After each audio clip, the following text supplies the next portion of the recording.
Hello everyone, I am Assistant Professor SV Shedale from Agricultural Engineering Department.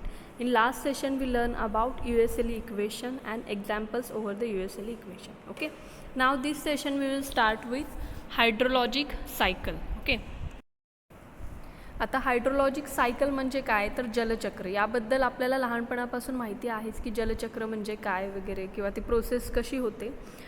So त्याची आपण एक technical definition पाहूयात. It is defined as a water transfer cycle. Okay. Hydrologic सायकलला दुसरं कोणतं नाव आहे तर water transfer cycle. Okay. In which water is transferred from the ocean or sea to the atmosphere. म्हणजे जे काही समुद्राचं पाणी आहे त्याचं बाष्पीभवन होतं आणि ते परत ॲटमॉस्फिअरमध्ये जातं. राईट.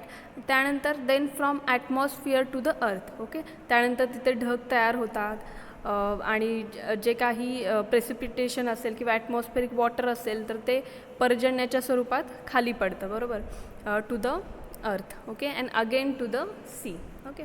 नाव hydrological cycle comprises following 3 main phases. Okay. Hydrologic सायकलमध्ये 3 मेन फेजेस येतात. तर त्या कोणकोणत्या आहेत तर first that is evaporation and transpiration. Okay. Evaporation म्हणजे बाष्पीभवन आणि ट्रान्सपिरेशन म्हणजे काय तर loss of water from the plant or leaves. Okay. जे काही प्लांटचे जे काही पानं असतील किंवा वनस्पती असतील तर त्यांच्या जो सरफेस आहे पृष्ठभागावरून जो पाण्याचं जे रूपांतर वाफेत होतं आणि हवेत किंवा ॲटमॉस्फिअरमध्ये जातं त्या प्रोसेसला काय म्हटलं जातं तर ट्रान्सपिरेशन.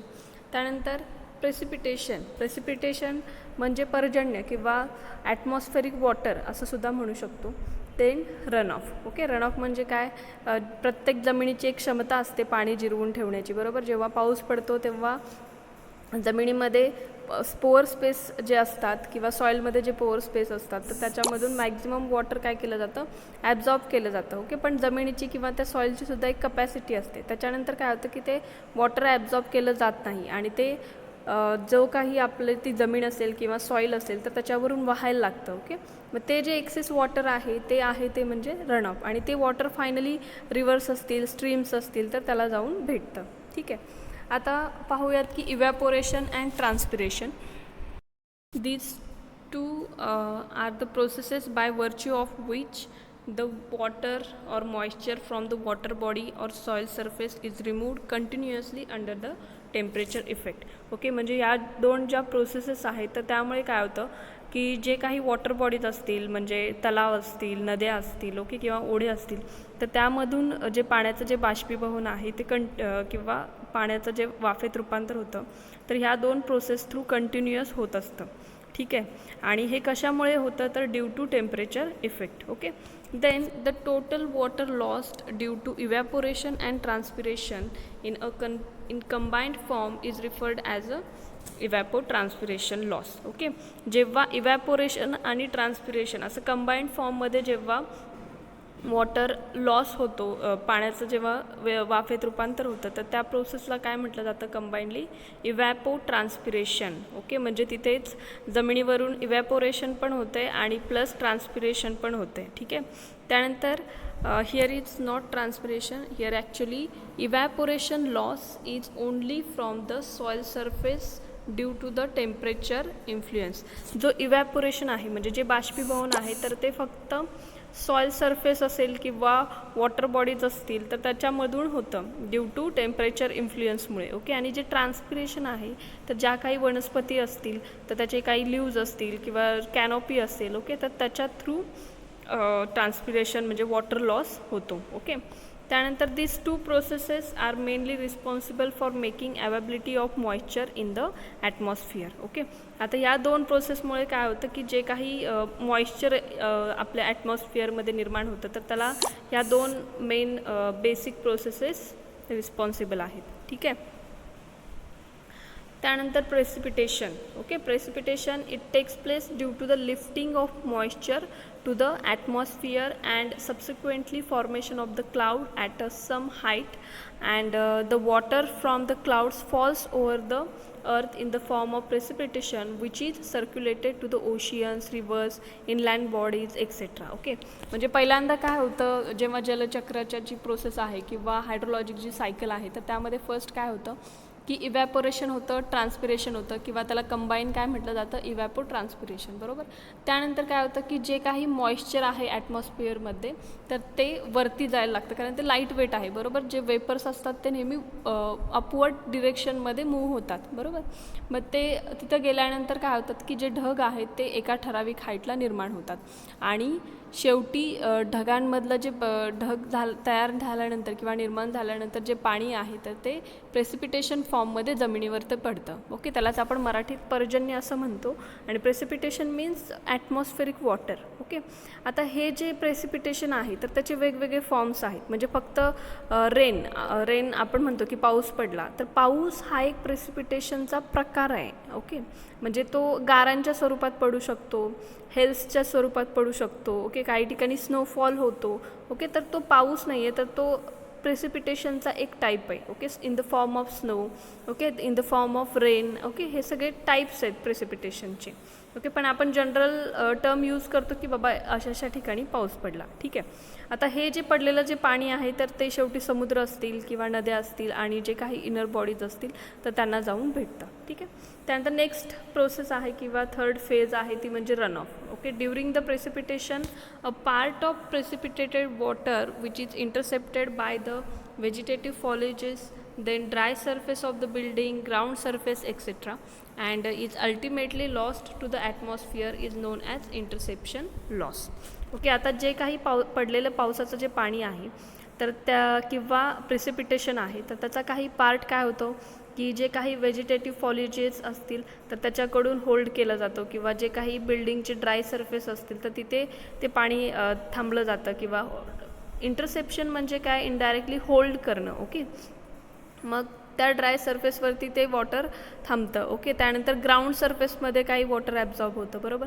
तर आता हे जे काही पाणी आहे इंटरसेप्ट झालेलं तर ते परत त्याचं बाष्पीभवन होतं आणि परत ते ॲटमॉस्फिअरमध्ये लिफ्ट व्हायला लागतं. ओके, तर तो जो लॉस आहे तर त्याला काय म्हटलं जातं, इंटरसेप्शन लॉस. ओके, त्यानंतर the rest amount of the precipitation goes to the streams, rivers, etc. is called as surface runoff. Okay, त्यानंतर जो काही दुसरा पार्ट किंवा बाकीचा जो राहिलेला जो पावसाचा किंवा प्रेसिपिटेशनचा जो पाण्याचा जो भाग आहे तो शेवटी कुठे जातो तर रिव्हर्स असतील किंवा स्ट्रीम्स असतील तर त्यांना जो डिरेक्टली जाऊन जो भेटतो तर त्याला काय म्हटलं जातं, surface runoff. Okay, and which is ultimately meets to the sea. Okay, finally तो समुद्रात जाऊन भेटतो. Okay, again during the rainfall or runoff few part of the same also goes down into the soil and joins the rivers, oceans is called as subsurface runoff. Okay, आता कधी कधी काय होतं की जे काही पावसाचं जे पडलेलं पावसाचं जे पाणी आहे तर ते जमिनीमध्ये मुरतं आणि ते आडवं वाहायला लागतं. ओके, आणि म्हणजे त्यालाच आपण काय म्हणतो, सबसर्फेस फ्लो, आणि ते फायनली जे काही रिव्हर्स असतील किंवा स्ट्रीम्स असतील त्यांना जाऊन भेटतं. Okay, then the above three phases of hydrologic cycle are always in function under the influence of solar energy and complete an unending chain. आता ही जी सायकल आहे ती अनएंडिंग चेन आहे, बरोबर, आणि ती कधी संपत नाही, ती कंटिन्युअस सुरूच असते. Okay, then for inland area the hydrologic balance equation can be expressed as P is equal to R plus E. P means precipitation, R is equal to runoff, E means losses through the evaporation and transpiration. ठीक आहे, आता त्यानंतर प्रेसिपिटेशनबद्दल आपण बघितलेलंच आहे की precipitation means atmospheric water vapour. It is also called as condensation of atmospheric water vapour, किंवा in शॉर्टमध्ये तुम्ही असं लक्षात ठेवू शकता ॲटमॉस्फेरिक वॉटर. ओके, त्यानंतर नेक्स्ट टर्म आहे रन ऑफ. म्हणजे काय, the portion of the rainfall as well as any other flow which makes its way towards the rivers, streams or oceans. Okay, आपण रन ऑफबद्दल बऱ्याच वेळा डिस्कस केलेलं आहे पाठीमागे सुद्धा. जेव्हा पावसाचं पाणी पडतं प्रत्येक जमिनीची एक क्षमता आहे ती कंप्लीट झाल्यानंतर जो एक्सिस वॉटर आहे ते जमिनीवरून वाहायला लागतं, बरोबर, आणि त्याचबरोबर दुसरे काही पाण्याचे फ्लोज असतील तर ते सगळे एकत्रितपणे कुठे जातात, नद्यांना, ओढ्यांना किंवा ओशियन्सना जे जाऊन भेटतात तर तो जो पाण्याचा प्रवाह आहे त्याला रन ऑफ असं म्हणतात. ओके, आता या रनऑफचे काही टाईप्स आहेत ते पाहूयात. First that is surface runoff. Okay, it is that portion of the rainfall which enters the stream immediately after the rainfall.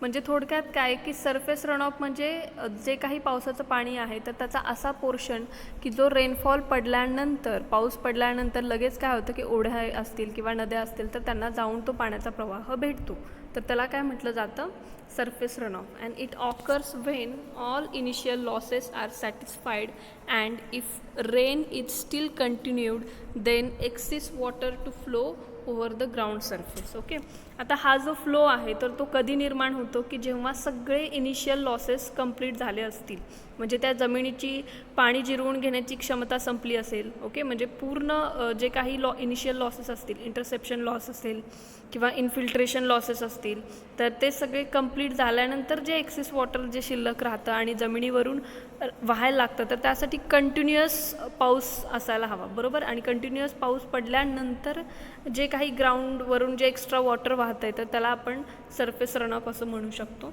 त्यानंतर subsurface runoff. Okay, subsurface runoff म्हणजे काय, that part of the rainfall which first leaches into the soil and moves laterally without joining the water table to the streams, rivers or oceans and it is also referred as a rainfall. Okay, आता जे subsurface rainfall आहे तर तो पावसाच्या पाण्याचा असा भाग आहे तर तो फर्स्टली काय होतं की जमिनीमध्ये एंटर करतो, बरोबर, आणि परत मूव्ज लॅटरली, नंतर त्याचा प्रवाह जो आहे तो आडवा असतो, तो जमिनीच्या असा आडवा वाहायला लागतो. ओके, पण हे जे पाणी आहे ते वॉटर टेबलला भेटत नाही.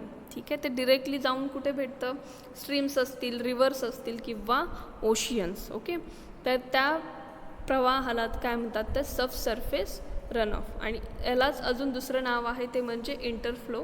ओके, त्यानंतर बेस फ्लो. बेस फ्लो म्हणजे काय, that part of the rainfall which after falling on the ground infiltrated into the soil and meets to the water table and flow to the streams and oceans etcetera. Okay, आता base flow exactly subsurface रनऑफच्या opposite आहे. तर याच्यामध्ये पण सेमच असं होतं की पाणी जेव्हा पाऊस पडतो तेव्हा त्याची ग्राउंड सरफेस जो आहे किंवा जमीन असेल तर त्याच्यामध्ये एंट्री होते. ओके, आणि ते पहिल्यांदा वॉटर टेबलला जाऊन भेटतं आणि वॉटर टेबलला जाऊन भेटल्यानंतर मग पुढे जे काही स्ट्रीम्स असतील, रिव्हर्स असतील तर त्यांना जाऊन भेटलं जातं. ठीक आहे, तर त्या फ्लोला काय म्हटलं जातं तर बेस फ्लो. ओके, आणि थोडक्यात टोटल रनऑफ म्हणजे काय तर surface runoff plus base flow. आता यामध्ये अजून एक महत्त्वाची गोष्ट आहे की sometimes base flow is a ground water flow. Okay, जो बेस फ्लो आहे तो ग्राउंड वॉटर फ्लोसुद्धा असू शकतो. ओके, हे महत्त्वाचं आहे, लक्षात ठेवा. ठीक आहे. ओके, आत्तापर्यंत आपण ज्या बेसिक टर्म्स पाहिलेल्या आहेत तर या डायग्राममध्ये थोडक्यात रिप्रेझेंट केलेले आहेत. ओके, आता जे सॉईल आहे तर त्याच्यामध्ये 2 झोन्स असतात, एक म्हणजे अनसॅच्युरेटेड झोन आणि सॅच्युरेटेड झोन.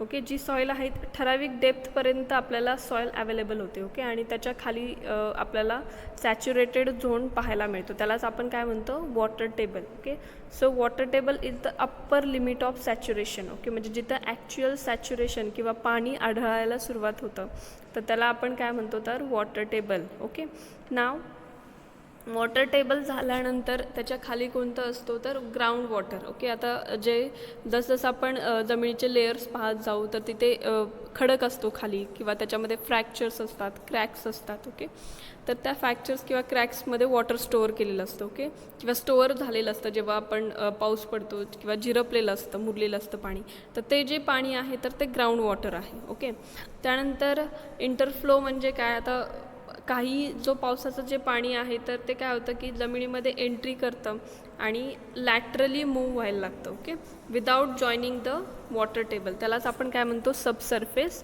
फ्लो. ओके, आणि बऱ्याचदा असं होतं की काही जो पाण्याचा जो प्रवाह आहे किंवा जे काही पाणी असेल तर ते काय होतं की ॲब्झॉर्ब होतं जमिनीमध्ये आणि ते वॉटर टेबलला भेटतं. ओके, आणि वॉटर टेबलला भेटल्यानंतर मग पुढे ते काय होतं की जे काही रिव्हर्स असतील किंवा स्ट्रीम्स असतील तर त्यांना जाऊन भेटतं, तर त्याला आपण बेस फ्लो म्हणतो आणि कधीकधी बेस फ्लोला ग्राउंड वॉटर असं सुद्धा म्हणतात. ओके, आता यामध्ये पर्कोलेशन म्हणजे काय तर पर्कोलेशन म्हणजे deep downward movement of the water, that is called as percolation. Okay, and lateral movement of the water, that is called as seepage. Okay, आणि अजून म्हणजे इनफिल्ट्रेशन म्हणजे काय, the entry of water into the soil, that is called as infiltration. Okay, त्यानंतर evaporation माहीत आहे की the loss of water from the water bodies or soil surface etcetera. आणि ट्रान्सपिरेशन म्हणजे काय, the loss of water through the surface of plants and leaves etcetera. Okay, आणि जर याचं जर कॉम्बिनेशन असेल ट्रान्सपिरेशन आणि इव्हॅपोरेशनचं, तर त्याला कंबाईंडली काय म्हटलं जातं, तर इव्हॅपो ट्रान्सपिरेशन. ठीक आहे, आता आपण इथे थांबूयात. So thank you for listening.